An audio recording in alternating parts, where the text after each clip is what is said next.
Jason Halfbrush was a journalist, or rather he had been. He'd been just setting out on his first position abroad in the Caribbean when his flight was downed over the Atlantic Ocean. The story of his survival was rather strange. A tale of sea monsters and secret cities, vast undersea caverns and hidden civilizations. His return is another story. When the emergency announcement was made, he, along with most of the other passengers on the plane, wished he'd paid more attention in the safety briefing. There was panic, of course, some of it unhelpful, but most of the passengers managed to follow the instructions of the flight attendants, and somehow they eventually managed to all evacuate to the inflated life rafts. The sun was just setting, and if they hadn't been stranded in the middle of the ocean with no land or assistance in sight, it probably would have been beautiful. They waited and watched for what seemed like hours, but was probably much less, as the plane slowly sank, and so did the sun.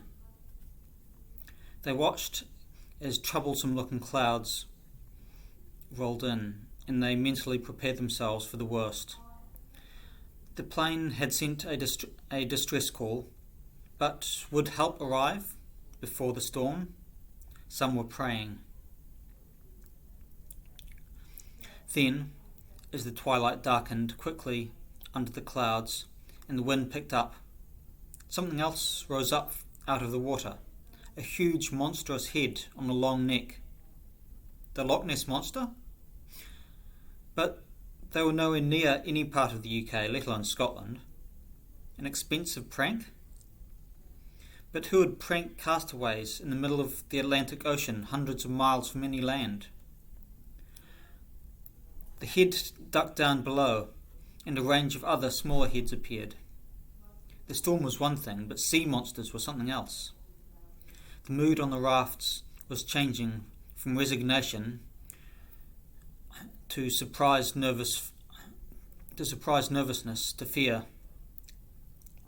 The first big head reared up again, but this time there were two of them, a pair. A two-headed sea monster?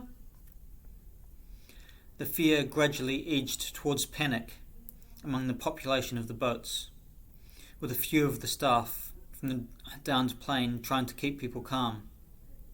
Jason, meanwhile, was too busy noticing the pattern among the heads. They were all in pairs, just like the big pair. Was it a family of two-headed sea monsters? He felt a mix of fear and curiosity. After all, the monsters hadn't actually attacked anyone yet. It looked like some children and a few other adults felt the same. A few small children were actually laughing at the creatures. Suddenly, there were people in the water. From the rafts? But they weren't jumping into the water. They were just treading water and apparently calming people down with smiles and bottles of water. Drinking water, that is. A few looked like they were riding on the sea monsters. Then a trough between the waves exposed the back of one of the creatures, and it looked like a broad round dome, like the creature was some sort of great big two-headed turtle, a sea turtle. Then the big one, and the two next biggest, rose up in the water close to the rafts. They were turtles, huge, two-headed monstrous sea turtles. But stranger and more shocking yet, was what was on their backs. Cities. Then the honest side of his journalistic nature kicked in. Cities was a considerable exaggeration. Towns or villages would be more accurate. Maybe large villages would be better than just villages, but the settlements on the backs of the turtles that looked almost like they had grown from the shells. His raft had been raised up on the edge of the shell of the largest beast, who definitely had a town rather than a large village on its back, and was being nudged up by a smaller but still rather large turtle creature, while the sea people, who apparently lived on these beasts, and more coming down from the town, were encouraging the occupants of the raft to come out and up to the town. Were they being rescued? Some of those who had been praying in sorrow earlier were now starting to pray in smiles, as if their God had answered their prayer and sent this strange rescue. And come to think of it, who was he to say they were wrong? It was definitely strange enough. Once everyone was off the raft and up on the shell, inside the boundaries of the strange town, they began to sink down again. This caused some initial panic, although the sea people tried to reassure them. But then the water seemed to go no higher than the small docks and jetties at the edge of the town. But they could see the water continuing to rise further out, a wall of water beginning to form. As the wall of water rose, without coming any closer, the panic faded and turned into curiosity and wonder. It seemed somewhat unreal, like being in a dream.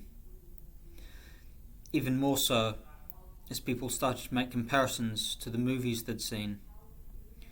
The wall of water became a dome, and Jason realised, as some were commenting, that some sort of force field thing must be holding the water back, forming this giant bubble. A biological force field? Part of the turtle? The light faded outside, but there were still lights of some sort inside. He got the impression that they were still going down. He felt his ears pop.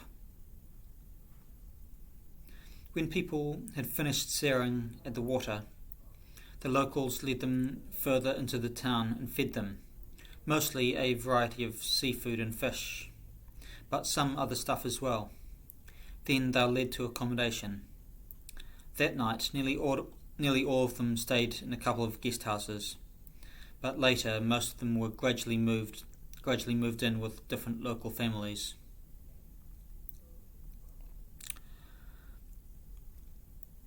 That has been a strange rescue in the Atlantic.